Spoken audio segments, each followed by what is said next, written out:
Bonjour et bienvenue donc dans cette toute nouvelle vidéo. Aujourd'hui, je voudrais vous parler de passer Noël en famille. Alors, on pense souvent que oui, on va se retrouver en famille, ça va être bien, hein, etc. Alors que souvent, c'est source de stress pour beaucoup de personnes. Stress, de frustration, de peur, d'angoisse, etc. D'aller justement passer ce fameux Noël en famille.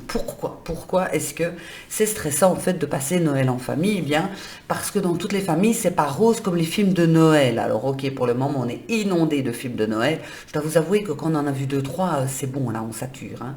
Donc, mais c'est vraiment ce stéréotype de la famille parfaite qui est tellement ravie de se revoir une fois l'année voilà, et tout le monde aide à la cuisine et tout le monde a les mêmes hobbies. Enfin bon, bref, le truc stéréotypé. Mais par contre, quand on regarde dans la vraie vie, il y a parfois des frictions entre frères et sœurs, il y a parfois des frustrations également, et donc ça peut être effectivement assez difficile et compliqué de se dire, ok, on va passer donc un Noël en famille, et je ne suis pas forcément contente de passer donc ce Noël en famille. Alors, je vais vous donner des petits trucs et vous expliquer aussi le pourquoi. La première chose, c'est que quand on se retrouve en famille, chacun reprend sa place de départ. Donc sa place, ça peut être sa place quand vous étiez enfant. Donc si, par exemple, vous allez chez vos parents, vous allez, même alors que vous êtes adulte, vous allez reprendre votre place que vous aviez quand vous étiez enfant. Ça veut dire, est-ce que vous étiez le chouchou? Est-ce que vous étiez l'emmerdeur? Est-ce que vous étiez celui ou celle qui mettait l'ambiance?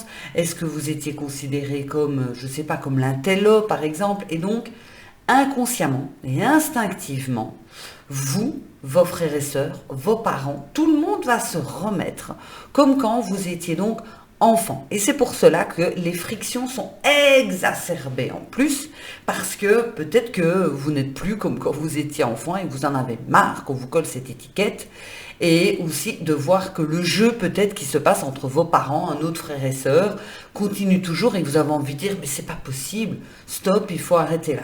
Et c'est là justement que viennent toutes ces frictions par rapport justement aux fêtes de fin d'année et le fait de se dire ah, ça va être Noël, je dois encore devoir me taper les repas de famille, ça va bien évidemment encore me saouler. Alors, ici je vais vous donner un petit truc pour survivre à Noël. La première chose, c'est déjà de se poser la question, est-ce que je suis toujours obligée de faire comme on me dit de faire?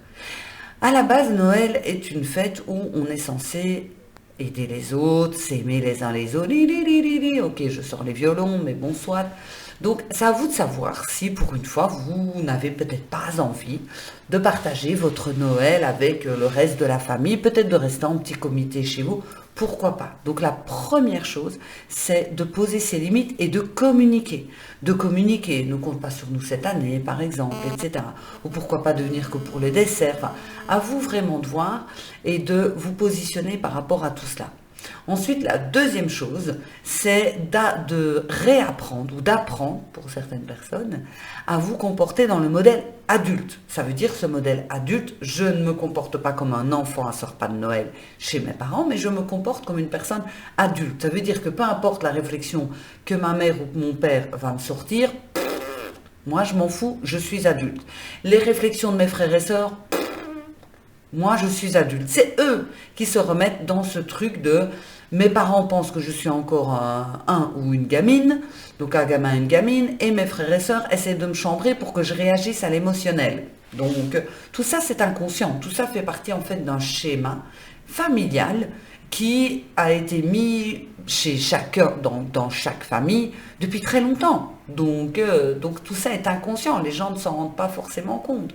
Et donc à vous de vous dire, bah, moi je sais ce que je vaux, voilà, moi je viens pour passer un bon moment. Et ça va être à vous aussi d'apprendre dans votre non-verbal, que vous êtes une personne adulte, mais aussi dans votre verbal de pouvoir recadrer gentiment, en mode on va pas démarrer là-dessus, c'est bon, stop, etc.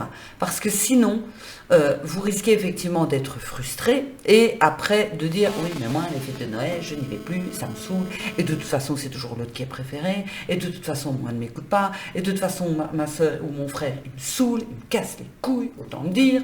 Donc c'est vraiment le but, c'est de sortir de ces fêtes de Noël en se disant ouais ça va, c'était bien quand même quoi, ça va, je ne suis pas morte, tout va bien. Donc n'oubliez pas vraiment de vous comporter dans ce modèle adulte et d'apprendre justement à poser vos limites. On va se retrouver donc dans d'autres vidéos, bien évidemment. Donc, n'hésitez pas encore à continuer à partager, à liker, mettre des commentaires, etc. Ça me fait toujours super plaisir. Et bien évidemment, à me noter en commentaire ce que vous aimeriez recevoir comme vidéo. Je vous souhaite une excellente journée et on se retrouve très bientôt. Ciao!